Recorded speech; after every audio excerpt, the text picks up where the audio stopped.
Yo YouTube, what's going on? It's Hi MMA, and today we're going to be discussing who I think will be the champion of each division a year from now in the UFC. Kind of a random video. I was thinking about it this morning while I was making breakfast. I was making some porridge. That shit was bland and fucking boring, so I had to spice it up by thinking about the UFC. That makes it sound kind of weird. But yeah, I had this idea for a while and I did want to get it out there because I do feel like some weight divisions will see a drastic change in the next year or so. I think a lot of divisions will see a lot of changes in terms of like who's actually in the rankings. You know, in lightweight you've still got Gaethje, Poirier. They're two guys I think could end up retiring in the next year. You know what I'm saying? And then you look at heavyweight, Stipe, John Jones, you know, they won't be here in a year's time. So let's just go through, discuss what changes some of the divisions might see. Yeah, let's get into this shit, man. Okay, boys, I'm saying the next champion in the flyweight division is going to be Steve Erceg. Now, if you see how the first Pantoja fight went, you'll know it was dangerously close, and a lot of people think that Steve Erceg won that fight. It showed that his stand-up is exceptional. Yeah, his grappling needs to be worked on, but if he can work on his grappling, it makes him easily one of the... Well, he's already one of the most dangerous people in the flyweight division. It just makes him that bit more dangerous. And I do think that he will beat Kai Kara-France in his next fight, and I think that will set him up for the rematch, because a lot of people do want to see the Pantoja rematch, and I think Erceg might retire Pantoja, bro. He might go in there, whoop his ass, and then I can see Pantoja kind of going on a weird spiral. I could see it kind of damaging his chin and then him kind of going down. Maybe even Pantoja move... Well, he can't even move up, really. Well, he could do, but I don't know if it'd be great for him because he is a midget. I don't really know too much about the flyweight division. But what I do know is Steve Erceg will be the next champion. Mark my words, Hi MMA has spoken. Steve Erceg, next flyweight champ. That's the dude I want to see personally with the belt as well. I'm trying to make this list non-biased, but there isn't any other fighter in the flyweight division I would prefer to see with the belt. Because, you know, when you watch Steve Erceg in interviews, you can tell he's just a nice guy, a good martial artist, and also the next fucking champ. Let's go! Steve Erceg season, bro. Michael Scott. This motherfucker's working at Dunder Mifflin on the side. I swear to God. Anyway, let's go further up the divisions to the Bantamweight division.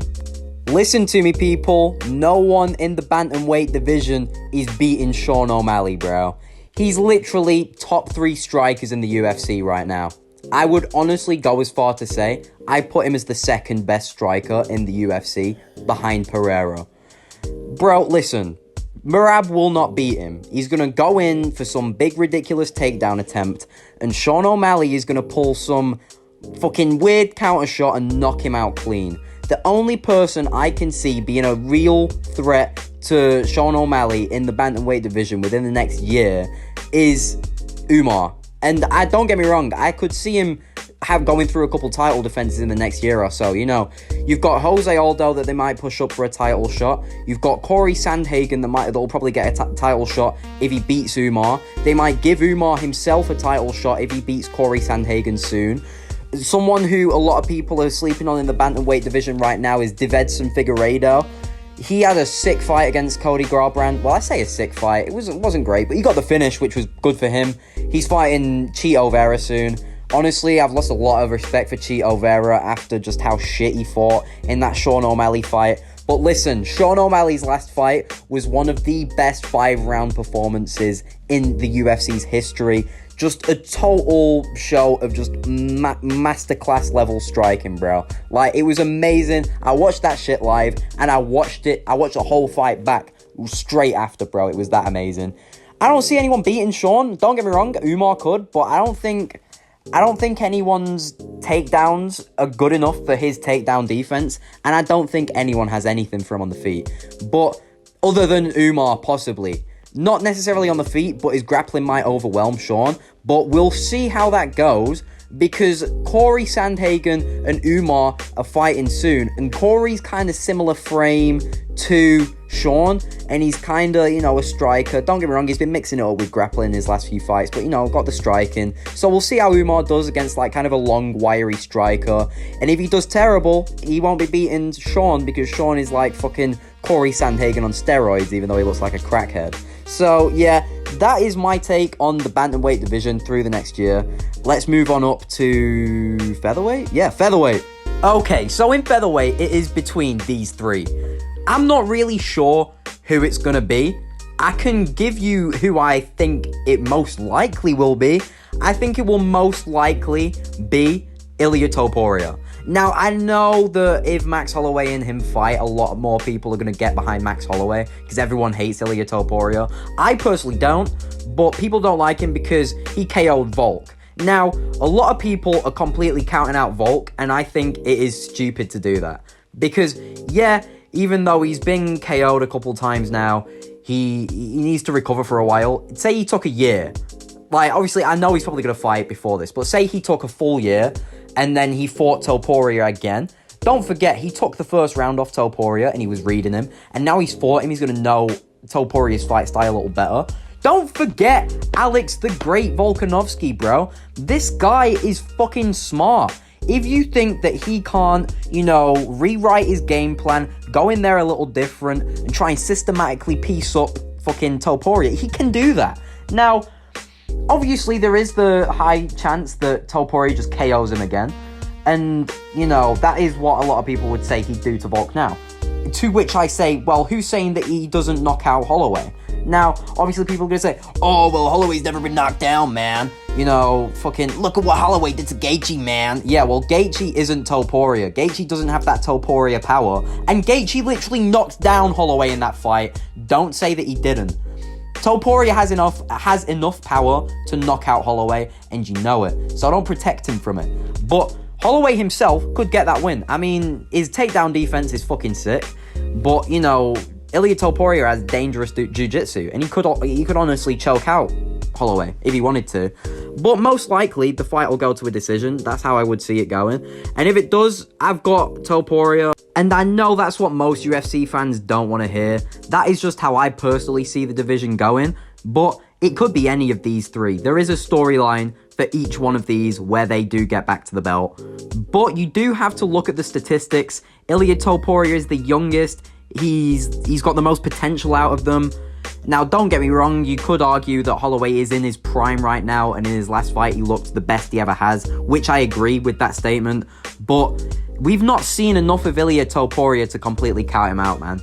He is a great fighter, and I think, honestly, he has double weight class champ status potential. That was such a weird way of saying it, but yeah, I think if he reigns over featherweight for a good few years, once Islam Makhachev's old, I think he could KO him as well. Don't sleep on Ilia, bro. Ilia Topuria, El Matador, bro. Let's go. High MMA has spoken. Next year, Ilia Topuria will be the featherweight champion. And still, bro. Next up, we have lightweight, and we will be discussing Islam Makhachev. Now, listen, boys. Islam is a fucking beast. I think he has the potential to be the future GOAT of the sport entirely. And he has the most skill in the lightweight division right now. Now, a couple months ago, the path forward for him seemed very clear. It was going to be take out Poirier, then move on to Arman. But Arman can't stop himself from being a little fucking girl fighting with people in the crowd on the way to his fight. Just embarrassing as a fighter. Why are you even doing that? I've seen people trying to protect him for it. It's what the fuck are you doing? I really do not like Arman. I don't like him in general. I don't like his face. I don't like anything about him. And I am very much looking forward to seeing Islam Makhachev destroy him. I hate him, bro. But if I'm honest with myself, Arman probably has the best chance out of any of the other contenders to actually beat Makhachev. But he won't do. He won't. Makhachev has the braza plot armor, and also no one likes Arman, and if you do, please seek help. So, with this whole ban thing that Arman has going on, it was 9 months, but I think he's joining some anti-bullying campaign to make it 6 months. But even so, I ain't trying to wait that long, bro. I want some fight news now. So I'm saying the next opponent for Islam Makhachev should be either the rematch with I was about to say the rematch with Islam. Nah, the rematch with Charles do Bronx Oliveira will be a huge fucking fight. Or you do the Gamrot fight, which would be fucking boring. But, you know, Islam beats both of them, I would say. And I think he beats Arman. So I don't really see the lightweight division changing. I don't see much changing there. If anything, just more retirements. Because, you know, some of those contenders are getting on, man. And, you know, they could have done the Chandler and Islam Makhachev fight, but Chandler's like, what, fucking 38 now, and he's still begging for Conor to fight him. So let's just forget about Chandler. Either give him Oliveira or Gamrot. Let's not wait until fucking Arman's done being a little fucking girl shooting fucking anti-bullying videos. Let's just see some action in the lightweight division. But to get back to the original point, I do not see anyone dethroning Islam Makhachev as the lightweight champion. I think it will stay that way for a good few years, boys. Next up, we're discussing one of my favourite champions currently in the UFC, Leon Edwards. Now, welterweight is a division that is a lot more interesting than lightweight because there are so many dangerous contenders right now. You've got the likes of Ian Gary, you've got Shavkat Rakhmonov, you've got Jack Della Maddalena, you've still got Colby and Usman floating around. Do you know what I'm saying? It's a very dangerous division. And Leon Edwards is about to take on Bilal and fucking finish his bitch ass. And after that, I want to see the winner of Rakhmonov and Jack Della get a title shot. Now, here's what I'm saying, boys.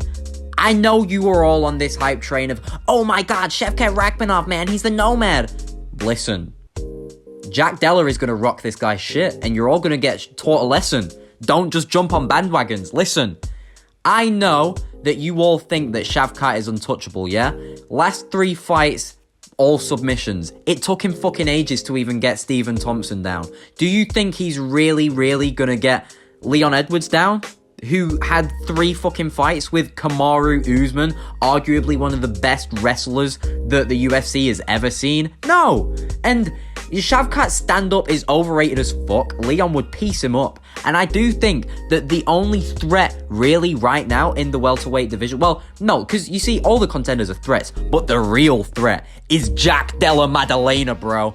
I know that his resume, you know, because there's a couple of split decisions on there, you might be a little bit conflicted. Nah, trust me on this. Jack Della is coming. Now, I don't think he will be champ by the start of next year.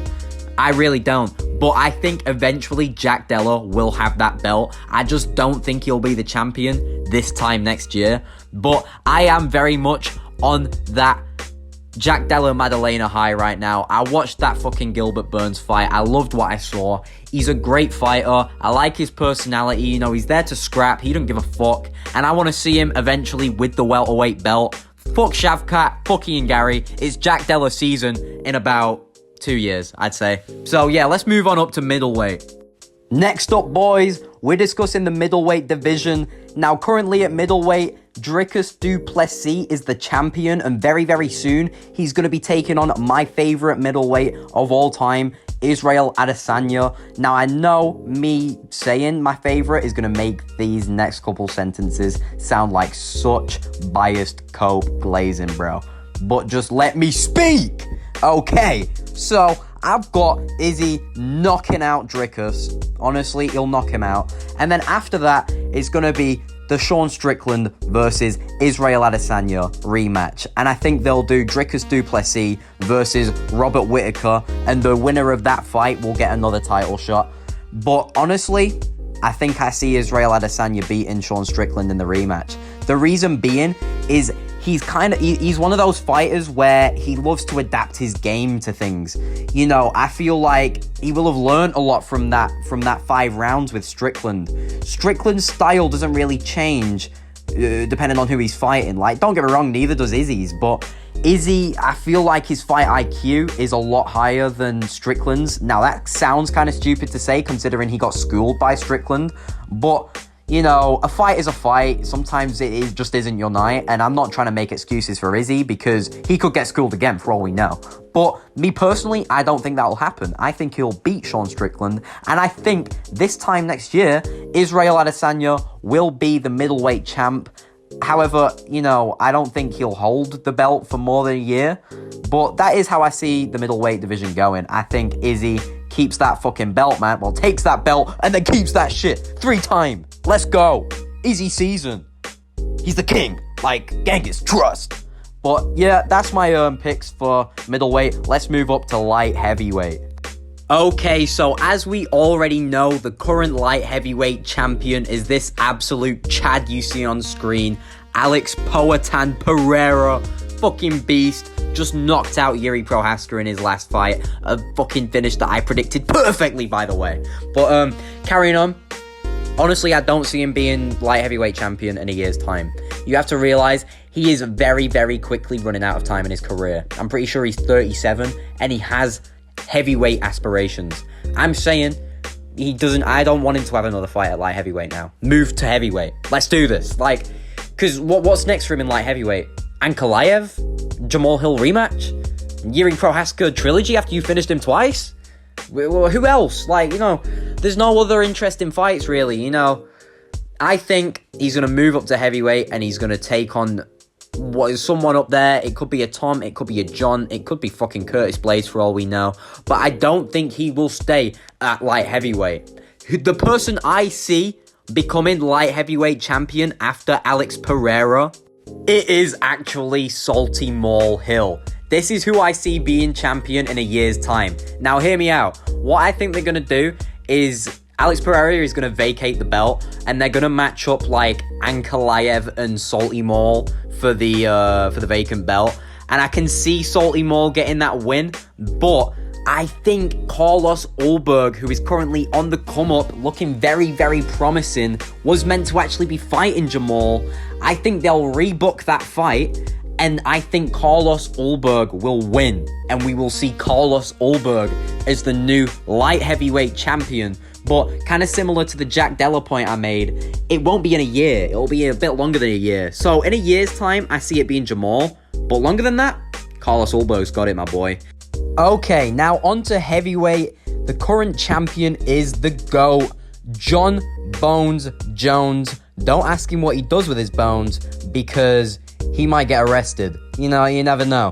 That guy's been moving kind of weird recently. Well, for a while actually, but recently it's come out. I'm not going to get into it in my video because I don't want none of that. But what I think is going to happen, honestly, like, I'm not even going to try and sugarcoat it, because it's not what we all want. What's going to happen is he's going to fight Stipe, he's going to retire.